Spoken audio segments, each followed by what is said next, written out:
Ce soir, aux Nouvelles nationales d'APTN. Une veillée en l'honneur de 6 personnes autochtones ayant perdu la vie lors d'interventions policières. Des excuses pour les mauvais traitements infligés aux populations autochtones par les médecins du système de santé canadien. Des dirigeants des Premières Nations expriment leur inquiétude face au projet de loi C-61. Kwe, bonjour. Je suis Kijate Alexandra Veillet-Chizo. Je vous souhaite la bienvenue aux Nouvelles nationales d'APTN. Une foule solennelle s'est rassemblée sur la place du Canada à Montréal mercredi dernier pour une veillée en l'honneur de 6 personnes autochtones d'à travers le Canada ayant perdu la vie lors d'interventions policières de la GRC. Les victimes âgées de 15 à 57 ans sont mortes dans 5 provinces entre le 29 août et le 8 septembre. Les participants ont exprimé leur crainte à ce que cela se reproduise. J'étais sur place pour m'entretenir avec les organisateurs et les personnes ayant pris parole. Voici ce qu'ils ont à partager. Faye Desjarlais partage un chant pour honorer les 6 personnes autochtones ayant perdu la vie lors d'interventions policières à travers le Canada en l'espace de 2 semaines. En tant qu'intervenante, elle dédie également sa chanson aux femmes qui ont croisé son chemin lors de son travail et qui ne sont plus parmi nous. Elle chante aussi pour sa propre fille. Je ne peux pas me mettre dans la peau des familles. En tant que maman, on se met dans la peau de nos enfants beaucoup. Puis, ma fille, elle a 14 ans. Elle ne veut même pas démontrer qu'elle est autochtone à son école à cause du racisme puis de la méconnaissance qui est... Les gens, encore, le curriculum au niveau secondaire, il n'est pas encore changé. On parle d'une histoire du passé, mais aussi pas du présent. À cette vigile, tenue à la place du Canada au centre-ville de Montréal, les participants tiennent des pancartes en l'honneur de chacune des vies perdues. Ayant travaillé pendant 4 ans en milieu carcéral, Desjarlais affirme que ce n'est pas la première fois qu'elle fait face à ce genre de situation.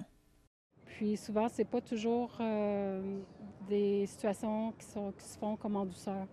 Donc, pour moi, c'est important de pouvoir éduquer aussi sur cette réalité-là, puis de pouvoir apporter un changement social en parlant. Pour Claudia Sorette, militante antiraciste, la question est simplement de savoir pourquoi la police doit passer si rapidement aux mesures létales. T'as tué quelqu'un, c'est pas parce que t'es un policier que tu sors ton gun de même, là. Ça se fait pas, là. Il y a d'autres méthodes. Il y a pour faire des prises, t'as le teaser, tu peux mettre un petit peu, mais de là, aller à l'extrême, puis après, c'est comme si rien n'était. Puis nous, les parents, on pleure, ou c'est nous qui ramassons nos enfants, ou c'est nous qui pleurons devant la tombe de nos enfants. Non. Nakoussette est la directrice générale du Foyer pour femmes autochtones de Montréal. Elle s'est empressée d'organiser la vigile après avoir appris le 6e décès. Well, the RCMP, they should be, explaining why they did this, explaining why they do this during wellness checks, explaining why they felt that shooting and killing Indigenous people was the answer to whatever the issue was. Like, there's a big problem here, and there are many ways. If you need to stop someone who they want to arrest, there are different ways besides shooting. And I think that Indigenous people really feel it when they see the body count rise. Faye Desjarlais éprouve de la frustration pour l'inaction des gouvernements face aux recommandations des différentes commissions et enquêtes qui a eu lieu au fil des dernières années. Des recommandations émises dans la commission vient, que ces recommandations-là soient en action plus rapidement pour la vérité et réconciliation, les femmes autochtones disparues et assassinées, que ces recommandations-là, que le gouvernement prenne action rapidement pour que dans l'histoire qui est racontée dans les écoles au Québec, que ce soit changé et dit, qu'on ait une place. La veillée se termine par une invitation à offrir du tabac et prier. Une longue file d'attente se forme où chaque personne attend patiemment son tour pour se présenter devant le feu sacré, avec l'espoir que leurs prières rejoignent les familles affectées par ces tragédies et que la GRC agisse pour revoir leur façon d'interagir avec les membres des communautés autochtones. Kijate Alexandra Veillet-Chizo, Nouvelles nationales d'APTN, Montréal. L'Association médicale canadienne a présenté des excuses historiques pour les mauvais traitements infligés aux populations autochtones par les médecins du système de santé canadien. Ces excuses ont été présentées lors d'une cérémonie officielle qui s'est tenue mercredi à Victoria. The Canadian Medical Association is deeply sorry for the harms First Nations, Inuit, and Métis peoples have experienced and continue to experience in the Canadian health system. Dr. Jess Raymer, président de l'Association médicale canadienne, présente ses excuses aux familles autochtones présentes dans la salle et en ligne. Des membres des Premières Nations, des Inuits et des Métis ont assisté en personne à la cérémonie aux côtés des dignitaires et des aînés. Plusieurs membres du personnel de l'AMC ont fait des déclarations concernant le traitement subi par les familles autochtones. The medical system has a history of exhibiting and accepting racist, colonial, and paternalistic attitudes towards Indigenous peoples. Many Indigenous peoples suffered mistreatment and lack of care. In many cases, this led to ongoing health issues and death. The racism and discrimination that Indigenous peoples and healthcare providers face is deplorable, and we are deeply ashamed. As the national voice of the medical profession, we are sorry for the actions and the inactions of physicians, residents, and medical students that have harmed Indigenous peoples. Ottawa et le Québec sont en train de débattre d'une mesure fédérale de protection des caribous. La semaine dernière, un expert de la population de caribous du Québec a mis en garde la Commission parlementaire permanente sur l'environnement et le développement durable contre les mensonges et la désinformation. Martin Hugues Saint-Laurent est professeur d'écologie animale à l'Université du Québec à Rimouski, où il dirige une équipe de recherche sur le caribou. Selon Saint-Laurent, les données scientifiques sont largement établies et le caribou des bois est une espèce en voie de disparition qui doit être protégée. Il souligne que certains opposants au statut d'espèce protégée pour le caribou ont diffusé de la désinformation. De plus, il a affirmé que même certains de ceux qui se sont adressés à la Commission ont fourni des informations incomplètes ou erronées, ou même des mensonges. À titre d'expert, je souhaite vous mettre en garde contre cette campagne de désinformation. La science en connaît plus que ce qui est raconté dans votre comité. Identifier une voie de sortie négociée, bénéfique aux caribous et minimisant les impacts socio-économiques sur les communautés forestières nécessite de reconnaître les évidences scientifiques et d'éviter les raccourcis. Après cette courte pause, pourquoi est-ce que certains dirigeants s'inquiètent du projet de loi C-61? Soyez là.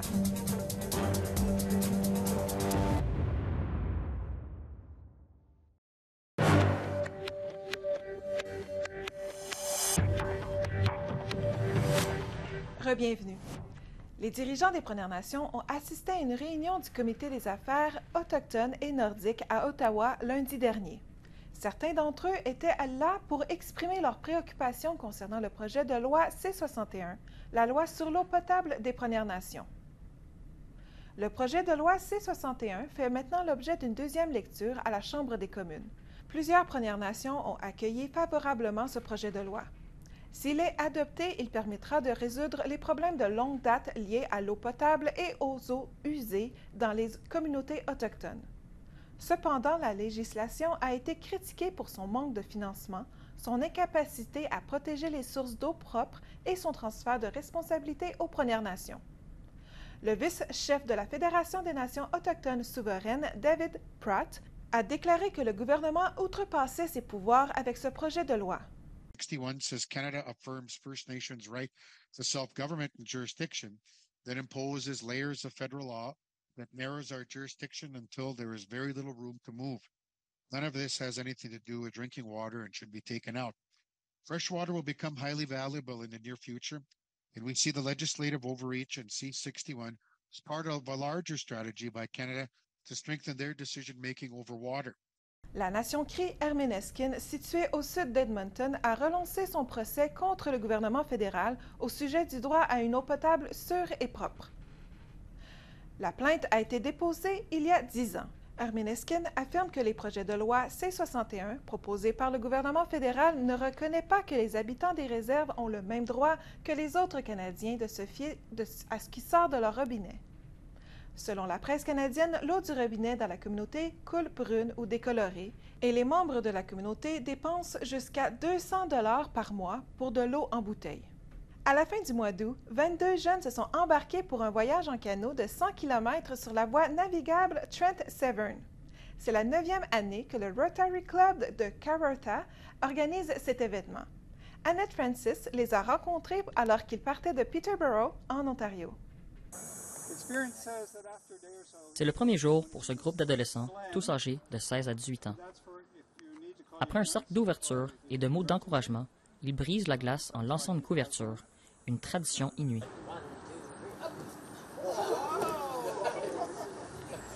Ils apprendront beaucoup sur la culture autochtone pendant les 6 jours de leur pagaie. C'est l'une des raisons pour lesquelles Olive Webster, originaire de Nunavut, est revenu pour la 3e année. Well, I come here a lot because I really enjoy it. I really like learning about like a bunch of cultures, hearing a bunch of elders speak, hearing like knowledge keepers, fire keepers, and everyone telling me about their stories. I also just really enjoy canoeing a lot. I like the physical activity and the challenge of it, and I just really like the area. It's a really nice area. Glenn Carady est le coordonnateur de l'eau du programme Adventure in Understanding du Rotary Club qui a débuté en 2014. Cette année, des étudiants de 10 communautés de l'Ontario, dont la Première Nation de Curve Lake, et des étudiants de Suisse et d'Italie participent à des échanges rotariens seront présents. It's just a marvelous time to be out on the land and water and bringing communities together, Indigenous, settler, and new Canadian. I think it's really important that we come together and we spend time together, and what a perfect way to do this on a canoe trip and just share time. And then in the evenings we meet with elders for teachings from the Mississauga elders, and yeah, what fun we're going to have. Pour des raisons de sécurité, les étudiants doivent passer un test de la natation. Stitus Wepo, originaire du Kenya, est au Canada depuis 5 ans. Selon lui, l'apprentissage de la culture autochtone et de la nature le long de la voie navigable Trent-Severn est un exemple de la raison pour laquelle il est ici. It's just going on the water and just being there without my phone. I think that's the highlight for me. And then in terms of the activity, I think is the learning that we're going to do along the way. So as I said, I'm looking forward to learning a lot about trees. Webster dit que c'est aussi une question de connexion. I leave here usually with a lot of information that I usually don't know of. And I also just like leaving with like a bunch of connections with people on the trip. Les étudiants se sont rendus jusqu'aux écluses de Peterborough et se sont arrêtés pour la soirée à l'université de Trent. De là, ils ont campé le long de la route et ont terminé leur voyage près d'une semaine plus tard à la Première Nation de Curve Lake. Un reportage d'Annette Francis, Nouvelle nationale d'APTN, Peterborough, Ontario. Une fouille archéologique dans la région d'Ottawa a suscité l'intérêt des résidents. Le parc du lac Liemy possède certains des plus grands sites de vestiges archéologiques de la période pré-contact dans le bassin de la rivière des Outaouais. Récemment, la Commission de la capitale nationale a ouvert un site où le public peut participer à la fouille. Voici Annette Francis avec cette histoire. I found something right in the corner right here.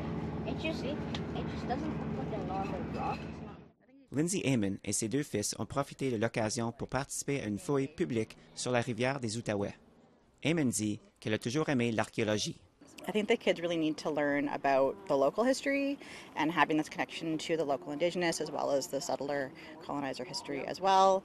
I think that is just a great opportunity. Most kids don't get to have that. And then with my passion for the archaeology part as well, they've really developed that over time as well. It's between about 6,000 to 5,000 years old. Archéologue Monica Meka explique que 14 jours ont été réservés au public au cours du mois et cela a connu un grand succès. You can see 2 different styles of stamps on the outside. If you look on the inside, then they would have taken a bone or a stick and carved out those X's and lines. And if we look really closely down here, we can see the fingerprint of the person who made it baked right into the clay. Le site est situé à Gatineau, en face de la colline du Parlement. So it's been ongoing for 10 years with a pause because of COVID. But really, the site was actually identified by an archaeologist who stopped for a smoke break and looked down at the ground and went, oh, that's a piece of pottery. That's a flake. So he was commissioned to do a survey of part of Lac Liemy Park and identified 14 Indigenous archaeological sites here in the park. Meka souligne que c'est un travail important. Il espère trouver le plus d'artefacts possible avant qu'ils ne disparaissent en raison de l'érosion de la rivière. Et ce qu'il découvre, c'est plus qu'un simple souvenir qui peut être retrouvé et ramené à la maison. Les découvertes sont répertoriées et conservées par la Commission de la capitale nationale. Just last Monday, a kid was digging in their pit and they came over and they're like, well, is this an artifact? And they'd found a perfect arrowhead, quite small, and the style looks like it'll probably date it to 1,000 to 1,500 years ago. And they found that just digging away in the sand. Jennifer Tenasco est de la Première Nation Kirigan-Zibi au Québec. Elle est superviseure à l'école de fouilles archéologique Anishinaabe Ojibikane. Elle vient ici depuis maintenant 3 ans.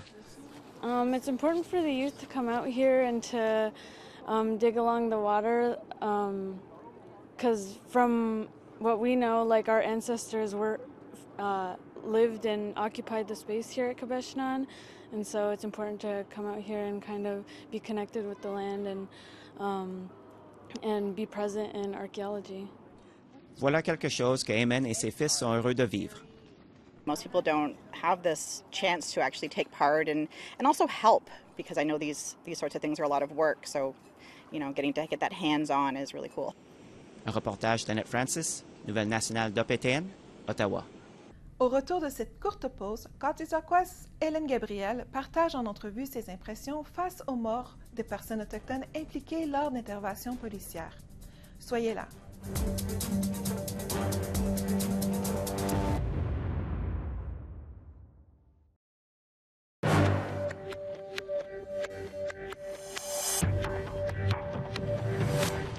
Bienvenue.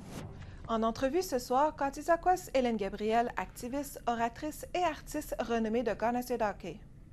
Mercredi dernier, Gabriel a prononcé le discours de clôture de la vigile organisée à Montréal pour rendre hommage aux 6 personnes autochtones ayant perdu la vie lors d'interventions policières à l'intérieur de 2 semaines au Canada.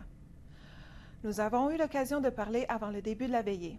Voici notre conversation. Oui, bonjour, bienvenue au Nouvelle nationale d'APTN. Merci de prendre du temps avec nous pour parler de ça. Est-ce que vous voulez expliquer un peu c'est quoi l'événement en ce moment? L'événement, c'est de commémorer les vies qui sont perdues par le GRC, qui ont tué par eux, et de dire que la colonisation, le génocide n'arrête pas. Ça continue par les autorités, l'ignorance, le racisme. Et je pense que c'est très important pour nous d'exprimer et de sortir de notre voix, de condamner les actions par le GRC. Et vous avez beaucoup pris parole sur différents enjeux qui affectent tragiquement les personnes autochtones. Et qu'est-ce qui met en lien ces tragédie-là avec, par exemple, les femmes disparues, assassinées ou les pensionnats autochtones? Donc, qu'est-ce qui relie tout ça, en fait? Sont interconnectés, sont toujours, les enjeux sont toujours intertwined avec la colonisation. Et les efforts le gouvernement de continuer de faire une erasure de nos peuples dans notre terre, notre culture, de déhumaniser notre peuple pour justifier la violence contre nous. Et je trouve que le gouvernement du Canada et du Québec, ça c'est une faiblesse de eux, parce que ça veut dire pour moi, en tout cas, qu'on n'était pas très important pour eux. Nous sommes un enjeu qui était dans le bas de leur discussion. S'il avait du temps, il peut parler sur ça, mais pour nous, je trouve que les peuples autochtones ne sont pas très importants. C'est toujours, on a attendu des cas qui, comme les policiers qui a tué les personnes.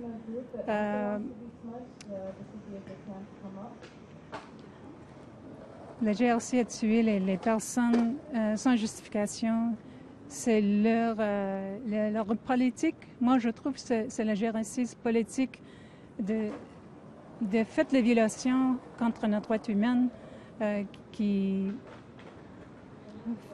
fait la violence contre nous parce qu'on était autochtones, parce qu'on était des peuples que le gouvernement et tous les colonisateurs comme eux voudraient qu'on perde la connexion avec notre terre. Donc, l'école pensionnat, les personnes qui souffrent, qui sont les victimes de génocide dessus les écoles pensionnats, souffrent encore. Ce n'est pas. Sorry, I'm really distracted. C'est pas suffisant d'avoir l'argent. On a besoin de la guérison. On a besoin le temps pour to grieve. Les générations qui s'en viennent ont besoin d'un futur plus brillant que nous avons maintenant dans le Canada. Et je pense que c'est le temps pour le gouvernement comme M. Trudeau et M. Legault de faire de l'action, de respecter notre droit humain et de respecter leur obligation à les lois humanitaires internationales parce qu'ils ont perdu, they failed miserably. Et nous, en tant que personnes autochtones ou autres personnes, qu'est-ce qu'on peut faire pour trouver cet avenir-là? On a l'impression de parler souvent au gouvernement et qu'il n'y ait pas d'action. Donc, qu'est-ce que nous, on peut faire? On a besoin de ressources comme les recommandations de la vérité, la commission de vérité a dit, comme Kimberly Murray a dit, c'est la racine de la colonisation qui cause notre peuple de souffrir. Et on a besoin de temps pour la guérison, on a besoin de temps pour connecter avec notre terre encore, notre culture. Et à ce moment, on juste vivre une vie de survivre. C'est pas la vie. C'est toujours nous qui avons besoin de faire la réconciliation. Mais on a besoin plus que ça. Ce n'est pas dans notre épaules, c'est dans les épaules de le gouvernement, de la société en général, de faire la réconciliation et de ne pas donner aux policiers le pouvoir de tuer les personnes comme il faut. Dans l'histoire du Canada, c'est la violence de génocide qui fait la souffrance de les peuples autochtones. Et je pense que c'est le temps pour faire un autre processus de faire la sécurité pour notre peuple, pour la société, et de dire que et pour l'accountabilité aussi, en bonne foi, de dire oui, on fait une mauvaise action, mais c'est pas dire qu'on a besoin des autres excuses. On voudrait qu'il y ait des actions dans la société, l'éducation, de le génocide du Canada, dans les écoles, pour les politiciens, pour tous les juges et pour toute la société, pour comprendre que le génocide, ça a continué en Canada. Et c'est un exemple de le génocide qui continuait par le GRC qui tuait les 6 personnes dans notre nation autochtone. Je voudrais juste prendre le temps de vous remercier d'avoir pris du temps, justement, aujourd'hui, d'avoir partagé votre sagesse. Je sais que c'est pas facile des fois, donc merci beaucoup. Merci. C'est ce qui conclut le bulletin de nouvelles nationales d'APTN. Je m'appelle Kijate Alexandra Veillet-Chizo et merci beaucoup d'avoir été des nôtres. À la semaine prochaine. Miigwech.